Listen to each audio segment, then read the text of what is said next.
in habeas corpus petition where allegations are made that a citizen of this country is in illegal custody,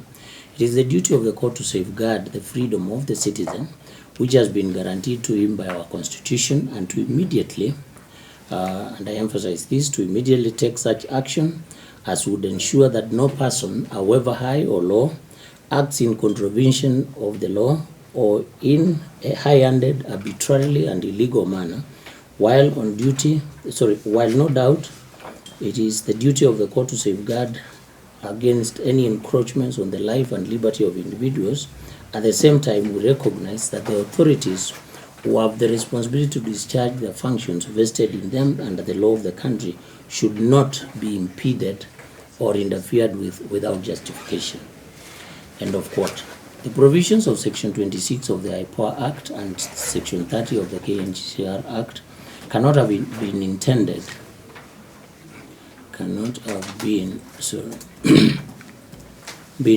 to bar investigations into a matter simply because it is before a court. The intention of the legislature must have been to bar investigations into a matter that is before court if such investigations may compromise the justice of the case. It must be remembered that habeas corpus proceedings are proceedings sui generis in that there is no party who is likely to be prejudiced if investigations are carried on by government agencies even as the proceedings continue. The purpose of the intended investigations would, in this court's view, be to assist in uncovering the whereabouts of the subjects of the habeas corpus. The investigations can only be of benefit to securing the liberty of the individuals as opposed to compromising the integrity of the instant proceedings. In Inter-American Court of Human Rights case, this is a matter involving the government of Honduras. The court inquiring into the matter of enforced disappearances in Honduras observed this, and I quote, "Disappearances are not new in the history of human rights violations. However, their systematic and repeated nature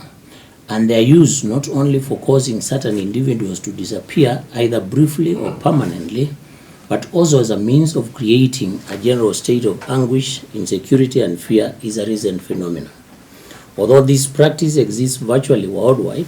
it has occurred with exceptional intensity in Latin America in the last few years. The phenomenon of disappearance is a complex form of human rights violation that must be understood and confronted in an integral fashion. In a case where a citizen is alleged to have been abducted in the manner that the subjects herein are alleged to have disappeared, the country must confront such incidents in an integral fashion where all investigative agencies created under the Constitution and by statute are summoned to action with a view to nipping the emerging trend in its bud to avert a situation where disappearances and kidnappings become the norm, threatening the right to life and liberty of citizens. The court must therefore, in interpreting a statute that impacts on investigations into such incidents, adopt a liberal approach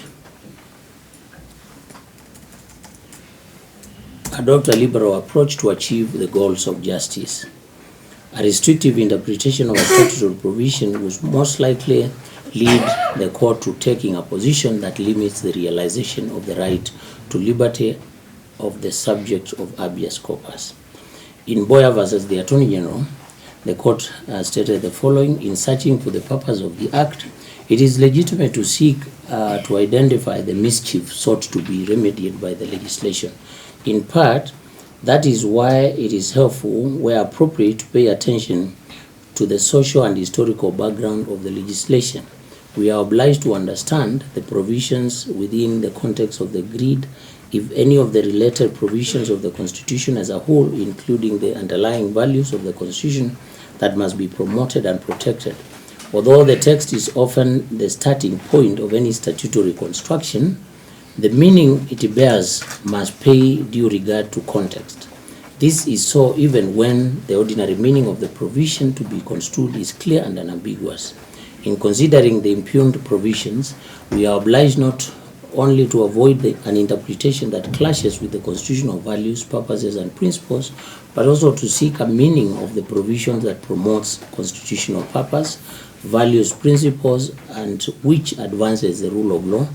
human rights, and fundamental freedoms in the Bill of Rights. We are obliged to pursue an interpretation that permits development of the law and contributes to good governance. We are obliged to be guided by the provisions of Article 159E, which requires us to promote and protect the purposes and principles of the Constitution. End of quote. This court cannot therefore ignore the history of the country before the enactment of the IPOA Act and the Kenya National Human Rights Commissions Act. The two institutions were born out of a realization that there was need to subject the National Police Service to civilian authority,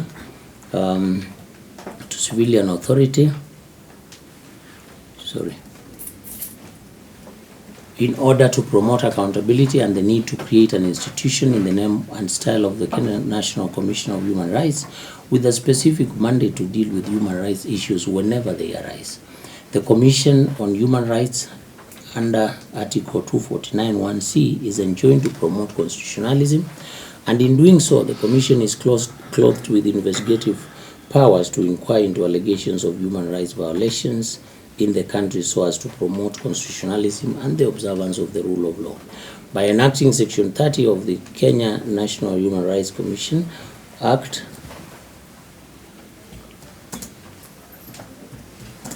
the intention of Parliament must have been to limit the investigative powers of the Commission into any matter if those investigations were geared towards undermining proceedings before a court or tribunal. It is the view of this court that where investigations are geared towards promoting the interests of the administration of justice, and that those investigations do not pose a threat to the proceedings before the court, the Commission shall remain at liberty to continue with such investigations. And so is the IPOA.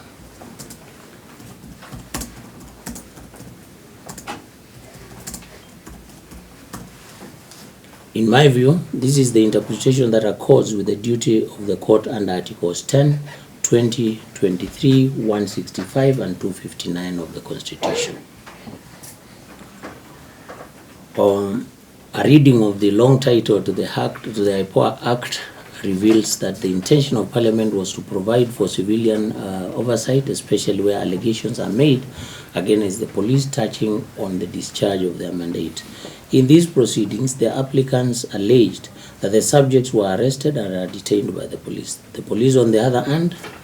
The police, on the other hand, have denied having arrested the subjects, and they have maintained throughout the proceedings that the subjects are not in their custody. The allegation of possible police involvement in the arrest and illegal detention is a matter that would automatically trigger the mandates of the IPOA, under Section 4 of the Act, and I have reproduced that section. A reading of this section leaves no doubt that IPOA should remain independent in exercising its mandate. If one was to interpret Section 26 of the Act as barring the authority from conducting investigations into a matter simply because there are active proceedings in court touching on the subject matter, such a position would invite mischief makers into filing proceedings in court whenever an issue that would attract the intervention of IPOA so as to ward them off. To my mind, adopting such an interpretation would be restrictive of the agency's exercise of its mandate to the detriment of the rights of individuals affected by police action. In my view, the restriction on investigations would only make sense where proceedings being undertaken in court are geared towards determining the guilt or innocence of an accused person so as to avoid compromising their right to a fair trial. I hold the view that given the nature of habeas corpus proceedings, it would be against the spirit of the IPOA Act to stop the agency from undertaking investigations that may as well assist in tracing the subjects of the habeas corpus application and may as well absolve the police from the accusations that they are indeed the persons holding the subjects. For the avoidance of doubt, This court declines to travel the route of striking down the two provisions on grounds of unconstitutionality, since in my view, drawing from the mischief rule, one can quickly discern that sections 26 of the IPOA Act and 30 of the KNCHR Act were meant to protect legal proceedings from investigations that may prejudice the interests of justice in the course of a proceeding. The signing by Kenya of the International Convention for the Prevention of All Persons from Enforced Disappearances, which was adopted on 20th of December 2006 by the General Assembly for the United Nations in its resolution number 61/177, even though as a country Kenya is yet to ratify the convention, is an indicator that Kenya appreciates the magnitude of the problem of enforced disappearances as a global phenomenon. The convention provides in Article 1, no one shall be subjected to enforced disappearance. 2, no exceptional circumstances whatsoever, whether a state of war or a threat of war, internal political instability, or any other public emergency may be invoked as a justification for enforced disappearance. Article 2, for the purposes of this convention, enforced disappearance is considered to be the arrest, detention, abduction, or any other form of the deprivation of liberty by agents of the state or by persons or groups acting with the authorization, support, or acquiescence of the state, followed by a refusal to acknowledge the deprivation of liberty, or by concealment of the fate or whereabouts of the disappeared person, which place such a person outside the protection of the law. And the third article that I quoted is this, that each state party shall take appropriate measures to investigate acts defined in Article 2 committed by persons or groups of persons acting without authorization, support, or acquiescence of the state to bring those responsible to justice. Then I continue that the investigations of such incidents is thus a responsibility of the state through all its investigative agencies. The Supreme Court of Nepal, dealing with the same question of disappearance, had this to say: given that international norms require that the investigation of a disappeared person's status be pursued until such status is established, a commission of inquiry as constituted under the Commission of Inquiries Act cannot meet this standard. By the very nature of the act of disappearance, it is necessary that the families and relatives of disappeared persons are provided with the findings of the investigations and that the report is made public. The Commission of Inquiries Act does not ensure this, end of quote. That was the situation in Nepal, and in our case, I say that if the matter was to be left to the police alone, then that would not be sufficient. The fact that the police are investigating the matter should not exclude other investigative agencies from continuing with the investigation, since each agency would be playing a complementary role in trying to trace, find, and locate the subjects with a view to informing this court of their status. Thus, notwithstanding the provisions of Sections 26 of the IPOA Act and Section 30 of the Kenya National Human Rights Commission Act, Cap 71, the two agencies, in the spirit of transparency and promotion of accountability, be and are hereby ordered to continue with the independent investigations into the circumstances leading to the arrest and disappearance of the subjects. The interested parties shall be under duty to share with this court the result of their findings. It is so ordered.